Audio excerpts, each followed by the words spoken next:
ಪ್ರಿಯ ವೀಕ್ಷಕರೇ, KTN ಕನ್ನಡ ಸುದ್ದಿವಾಹಿನಿಗೆ ಸ್ವಾಗತ. ಗಿರ್ವಿ ನೆಪದಲ್ಲಿ ಜನರಿಗೆ ಚಳ್ಳೆಹಣ್ಣು ತಿನ್ನಿಸುತ್ತಿದ್ದ ಭೂಪ ಮಂಜುನಾಥ್ ಸೆರೆ ಹಿಡಿದ ಪಟ್ಟಣ ಪೊಲೀಸರು.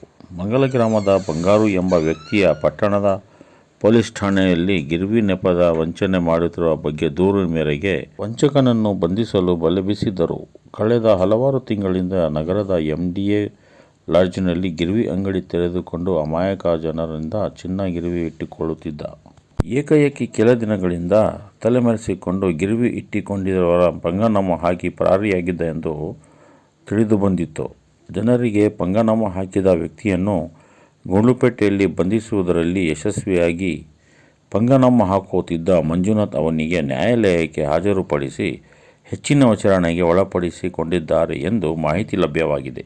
ವಂಚಕನಿಂದ 34 ಗ್ರಾಂ ಚಿನ್ನ ವಶಪಡಿಸಿಕೊಂಡಿದ್ದು ಹೆಚ್ಚಿನ ತನಿಖೆ ಕೈಗೊಂಡಿದ್ದಾರೆ. ಪ್ರಾಥಮಿಕವಾಗಿ ವಂಚಕ 10 ಜನರ ಚಿನ್ನ ಗಿರ್ವಿ ಇಟ್ಟುಕೊಂಡಿದ್ದಾನೆ ಎಂದು ಕಂಡುಬಂದಿದ್ದು, ಇನ್ನೂ ಹೆಚ್ಚಿನ ಮಾಹಿತಿ ತನಿಖೆಯ ಮೂಲಕ ಹೊರಬರಬೇಕಾಗಿದೆ.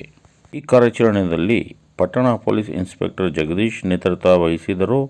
ASI ನಾಗೇಶ್, ಲೋಕೇಶ್, ಸುಂದರ್ರಾಜ್ ಸೇರಿದಂತೆ ಇನ್ನಿತರರು ಪೊಲೀಸ್ ಸಿಬ್ಬಂದಿ ವರ್ಗದವರು ಭಾಗಿಯಾಗಿದ್ದರು.